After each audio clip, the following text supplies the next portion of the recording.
एक सवाल होता है, एक टॉपिक होता है आपके सीटेट का, स्कूल आधारित आकलन।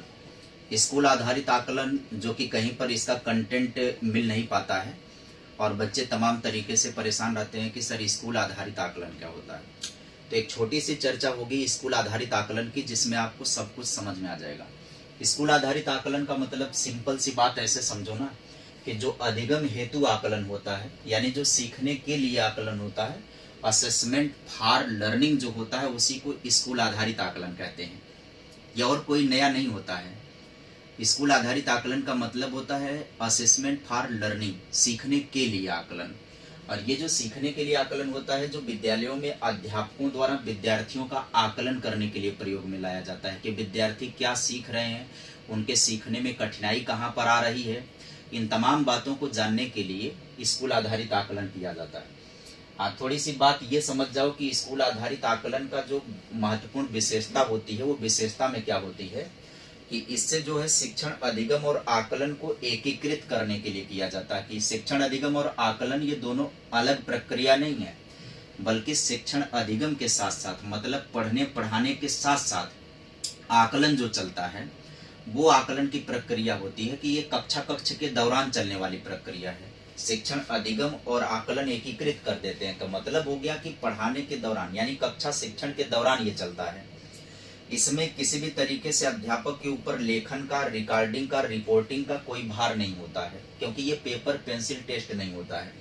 बाल केंद्रित तथा गतिविधि आधारित शिक्षा शास्त्र को ये बढ़ावा देता है, क्योंकि इसका उद्देश्य होता है बच्चों में योग्यता का विकास करना। और बच्चों की योग्यता विकसित करने के लिए तो जाहिर सी बात है कि बाल केंद्रित और गतिविधियों पर आधारित ये प्रक्रिया हो जाती है। इसमें जो है भयमुक्त, तनाव रहित और सहभागिता का विकास किया जाता है, क्योंकि परीक्षा तो होती नहीं है, तो भय और तनाव की कोई बात ही नहीं की जाती है। पास फेल होने का कोई डर नहीं होता है। उपलब्धि के आकलन के बजाय इसमें सीखने के आकलन पर ध्यान केंद्रित किया जाता है। ऐसे आकलन से बच्चों में आत्मविश्वास बढ़ता है। कारण ये है कि जब बच्चे नहीं सीख पाते हैं तब उनको समस्या होती है, उनका कॉन्फिडेंस गिरता है। लेकिन जब हम लगातार पढ़ने पढ़ाने के दौरान आकलन करते रहेंगे, तो जहां सीखने के बुरे प्रभाव होंगे या सीखने की कठिनाई होगी, हम उसका उपाय कर लेंगे, तो बच्चों का सीखना बेहतर हो जाएगा। इस प्रकार का जो आकलन होता है ना, उस आकलन की बात करें अगर हम, तो विभिन्न कक्षाओं में इसके आकलन का जो है ना, वो अलग अलग तरीका प्रयोग में लाया जाता है। जैसे हम बात कर लें पूर्व प्राथमिक कक्षाओं में, तो पूर्व प्राथमिक स्तर पर, प्री प्राइमरी लेवल पर जो ये आकलन होता है ना, क्योंकि इस स्तर पर आकलन इसलिए महत्वपूर्ण माना जाता है क्योंकि उच्च गुणवत्ता प्रारंभिक शिक्षा का एक महत्वपूर्ण भाग होता है। पूर्व प्राथमिक स्तर पर हम बच्चों का आकलन कैसे करेंगे स्कूल आधारित, तो उसमें हम सबसे पहला तरीका प्रयोग में लाते हैं अवलोकन का। अवलोकन का मतलब होता है कि बालक क्या जानता है और क्या कर सकता है, अध्यापक इस बात का आकलन करता है। और अवलोकन में बालक के सभी पहलू के शामिल होते हैं। इसमें भाषाई पहलू, बौद्धिक, सामाजिक, भावात्मक सभी पहलू बच्चे के शामिल होते हैं, जिसका हम ऑब्जर्वेशन करते हैं। इस आधार पर अध्यापक प्रत्येक बच्चे की एक प्रोफाइल बना लेता है और उसी आधार पर उनकी प्रगति का संकलन करके प्रोग्रेसिव रिपोर्ट तैयार कर लेता है, बच्चे का प्रोग्रेस रिपोर्ट तैयार करता है। अधिगम के प्रगति से संबंधित जानकारी को बच्चे के माता पिता से साझा करता है, ताकि माता पिता को अपने बच्चे के प्रबल व कमजोर पक्षों की जानकारी हो जाए और माता पिता अध्यापक का सहयोग करें, यानी अधिगम विस्तार हेतु घरेलू वातावरण में सुधार कर विद्यालय का मदद कर दें, विद्यालय की मदद कर दें। इसके लिए प्री प्राइमरी पर हम पोर्टफोलियो का भी प्रयोग करते हैं। पोर्टफोलियो क्या होता है? आंकड़ों का एक रिकॉर्ड होता है। पोर्टफोलियो और कुछ नहीं होता है, आंकड़ों का एक रिकॉर्ड होता है। जैसे हम अपने काम का भी पोर्टफोलियो बनाते हैं कि हमें सीटेट पढ़ाना है तो कितने लेक्चर में पढ़ाना है, कौन कौन सा टॉपिक महत्वपूर्ण होता है, कौन कौन से टॉपिक से ज़्यादा क्वेश्चन आमतौर पर पूछे जाते हैं और उस टॉपिक को हमें कितनी गंभीरता से कितने दिनों में पढ़ाना होगा। ये तमाम जो आंकड़े प्रत्येक व्यक्ति अपने कार्य से संबंधित जुटाता है, उसको बोलते हैं पोर्टफोलियो। आंकड़ों का एक रिकॉर्ड होता है। बच्चों पर एक अवधि के दौरान जो काम किए गए माध्यम होते हैं, उसके माध्यम से पोर्टफोलियो तैयार किया जाता है। इसके अलावा प्री प्राइमरी पर एक और तैयार किया जाता है, चेकलिस्ट व रूब्रिक्स का काम होता है। चेकलिस्ट क्या होता है कि बच्चा क्या करने में सक्षम है, इसकी सूची तैयार की जाती है, इसी को चेकलिस्ट बोला जाता है। जैसे चेकलिस्ट पोर्टफोलियो के बाद तैयार की जाती है। जैसे पोर्टफोलियो में ये पता चल गया कि लगातार पोर्टफोलियो बच्चे से संबंधित आंकड़े का एक रिकॉर्ड लगातार रखा जा रहा है, तो ये पाया जा रहा है कि बच्चा किसी एक विषय में विशेष कर रहा है। मान लो मैथ में बहुत बेहतर परफॉर्मेंस लगातार उसका दिखाई पड़ रहा है पोर्टफोलियो में आंकड़ा, तो इसका मतलब चेकलिस्ट तैयार हो गई उसकी, क्लियर हो गया कि वह गणित में बहुत बेहतर है, गणित में अच्छा कर सकता है। रूब्रिक्स क्या होता है?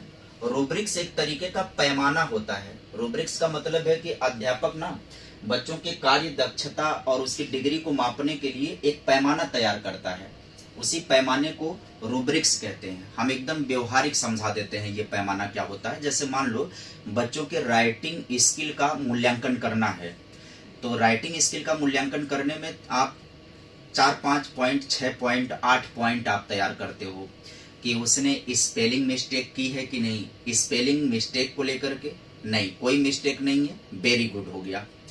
उसके बाद है ग्रामेटिकल फॉल्स बच्चा कर रहा है कि नहीं, नहीं कर रहा है या कर रहा है, उसका रूब्रिक्स हो गया।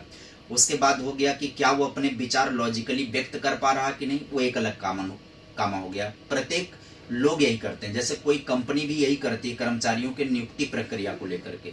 जैसे कोई इंस्टीट्यूट अध्यापक के नियुक्ति प्रक्रिया को लेकर के भी रूब्रिक्स तैयार करता है कि अध्यापक का बोर्ड पर लिखावट कैसी है, अध्यापक कैमरा कैसा फेस कर रहा है, अध्यापक के अंदर फ्लुएंसी कितनी है, वह शब्दों का प्रवाह सही तरीके से प्रयोग कर पा रहा है कि नहीं, एलोबोरेशन की क्षमता उसके अंदर है कि नहीं, विस्तारण वो कर पा रहा है, किसी बात को एक्सप्रेस कर पा रहा है कि नहीं, बच्चों तक पहुंचा नहीं पा रहा। तो ये जो पैमाने होते हैं ना, यही रूब्रिक्स कहे जाते हैं। ये छोटे बच्चों के लिए भी प्रयोग में लाए जाते हैं। उनकी लैंग्वेज डेवलपमेंट का मूल्यांकन करना है, राइटिंग स्किल का मूल्यांकन करना है, गणितीय मूल्यांकन करना है कि गणितीय संख्याओं और संक्रियाओं का ज्ञान हो रहा है कि नहीं, तो उसका भी रूब्रिक्स 6-7 पॉइंट में तैयार कर लिया जाता है कि अंकों की समझ पहचान हुई कि नहीं हुई, उसका एक कॉलम बना लेते हैं। एक गणितीय संक्रियाओं की जानकारी है कि नहीं है, उसकी भी, गणितीय चिन्हों की जानकारी है कि नहीं है, उसका एक मतलब ऐसे 6 से 8 पॉइंट तैयार कर लिए जाते हैं और उसके सामने ग्रेड प्रदान किया जाता है कि इसमें कितना है, इसमें कितना है, इसमें, उसी को रूब्रिक्स बोला जाता है। प्राथमिक स्तर पर जो बच्चों के आकलन के लिए प्रयोग किया जाता है, वो प्राथमिक स्तर पर प्रयोग किया जाता है अवलोकन। प्राथमिक स्तर पर भी ऑब्जर्वेशन तो सभी लेवल पर प्रयोग किया जाता है बच्चों का आकलन करने के लिए। प्राथमिक स्तर पर एक और तरीका प्रयोग में लाया जाता है, जैसे प्रश्नोत्तर तरीका। बच्चों से प्रश्न पूछ करके उनके विषय में जानकारी ली जाती है कि वो सीख रहे हैं कि नहीं। पोर्टफोलियो यहाँ पर भी रहेगा, यहाँ पर एक और जुड़ जाएगा प्रोजेक्ट कार्य।